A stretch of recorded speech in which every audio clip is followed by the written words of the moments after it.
My girlfriend's best friend threw me down the stairs and manipulated her into breaking up with me. He then tried to burn my house down and assaulted me, so I got him imprisoned. I was discharged from special forces after a mortar shell injured my leg, and back at home, I reconnected with my high school sweetheart. I was at her place one night when I woke up to someone climbing the stairs. I got up and pulled out my shotgun, and in response, the guy screamed my girlfriend's name. Turns out he was her brother. Well, he wasn't actually her brother, just a junkie who worked with her years ago, and she once gave him a cheeseburger to help his come down. He began pleading with her, saying he was evicted and needed a place to stay. Because this was her house, I had no say, and she agreed to house him. He was extremely disrespectful towards her during this time. He demanded she cook for him, do his laundry, and buy him groceries. Well, one fateful night he demanded I wash his dishes for him. I told him to fuck off and turned around to walk downstairs and out of the apartment. I was a few steps down when the door behind me flew open. He ran at me and pushed me down. I landed on my back and hit my head on the concrete. He then jumped on top of me, and I fought back. I grit through and got on top of him, then proceeded to start wailing blows on him. I honestly didn't care if I unalived him. Someone had to die, and it wouldn't be me. But then my girlfriend saved his life. She heard the yelling that was happening downstairs,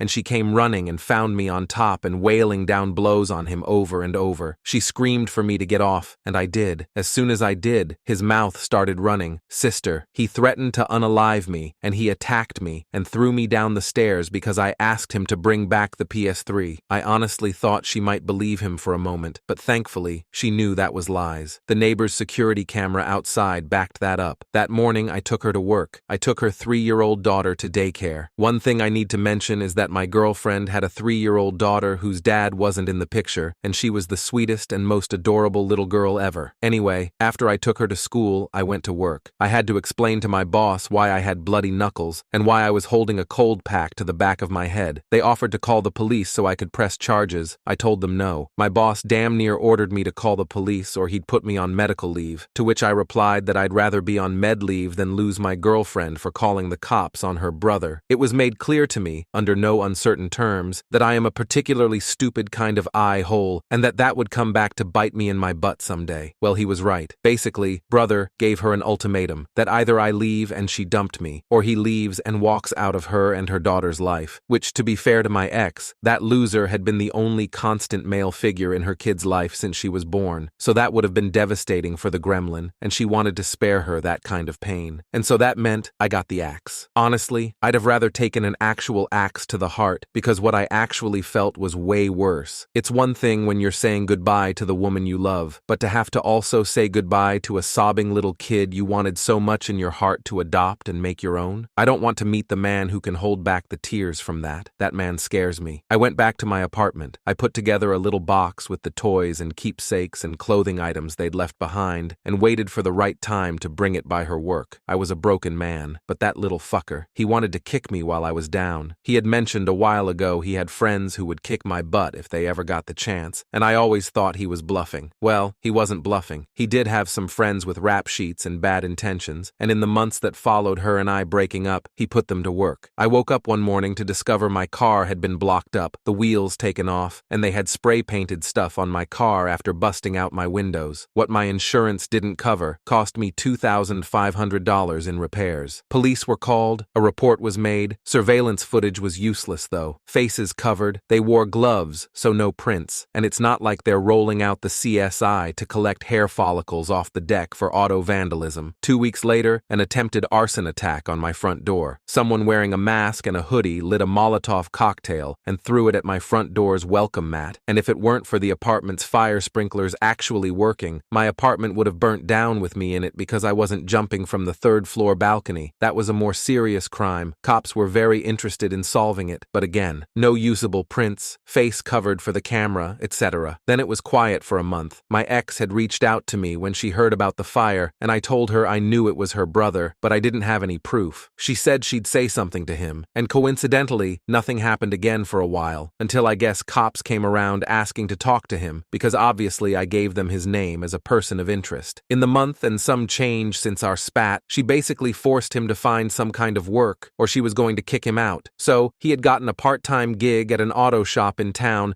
that had a rep for being the one you don't go to, but fine to recommend to someone you hate. They cut corners everywhere they could, so it was a perfect job for the weasel, at least until the cops came came looking for him one day, asking about that fire. The owners didn't like having cops asking about their employees, so since he'd only been there a week or two, he got the boot. He deeply appreciated that. So, one night, I am getting home from work. I had stopped at the gym on the way, worked up a good sweat, and got a bite to eat from the grocery store. I pulled into my spot in my Enterprise rental, my car was still in the shop, and walked into my apartment. Real quick. While I was over 21 and legally owned guns and had a concealed carry permit, on days where I was on base, I did not carry my pistol. It's incredibly rare for anyone whose explicit job description doesn't include carries a pistol at all times to be allowed to carry a weapon on base. Since I'm not leaving a pistol on my car, and there weren't any places to securely store a weapon while I was working, I just opted to not take my gun with me. It's also why I did not have a pistol on me the morning brother jumped me. I was unarmed. I lived on the 3rd floor. There was a 4th floor above me and stairs leading to it. I heard footsteps coming down the stairs fast, and I turned to see 4 guys in hoods, masks, and wearing gloves coming towards me. My door was open, so I dropped my groceries and tried to slam the door behind me. They got a foot in and managed to wedge through into my apartment. What followed took place during a period of about 14 seconds. The neighbor across the way, after the fire, got a security cam installed outside their door as well, so we know the actual timestamps down to the second. I kept a loaded pistol tucked in a closet near my front door. Irresponsible, I know, but I was younger and more naive than I am now. In the scuffle with the first guy who came through the door, I managed to reach my hand into the closet, find the gun, and push myself back and away to give us several feet of space. I remember very vividly seeing all 4 men in my doorway and hallway, the first guy I had just pushed having been body blocked from falling backward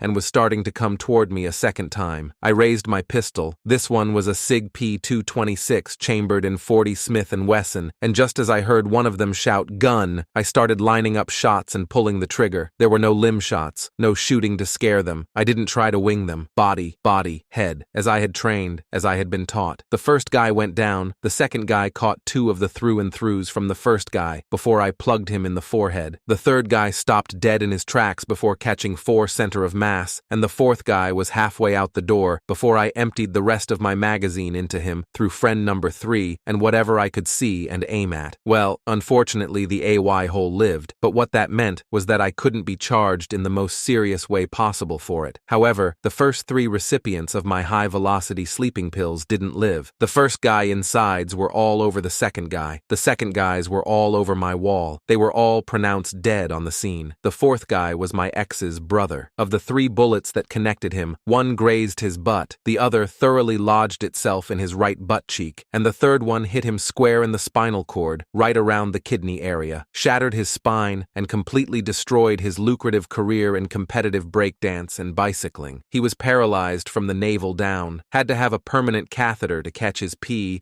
and a diaper for what was now the most useful byproduct he was capable of producing. He'd never walk again. He'd never sleep with anyone again. And when he was healthy enough to be discharged from the hospital, he was locked up in prison, given 3 charges since he caught the rap for his 3 buddies getting unalived. He was also charged with conspiracy to commit unaliving, assault, battery, and he even caught the reckless endangerment charges for me discharging my firearm in an apartment complex with another apartment across the hall from the open door I was shooting towards. He was never going to breathe free air again. I would like to say that this ended up happily ever after, that she took me back, that we got married, and I adopted her little one, and we had a couple spares of our own. But she didn't. Within 24 hours, she declared that she was scared of me, that she did not want me anywhere near her or her child, that she'd call the police on me if she ever saw me near her home or her place of work, which sucked. I liked the target that she worked at. She called me every name under the sun. She accused me of sicking the cops on him to instigate a response, just so I could shoot him. She ignored the arson,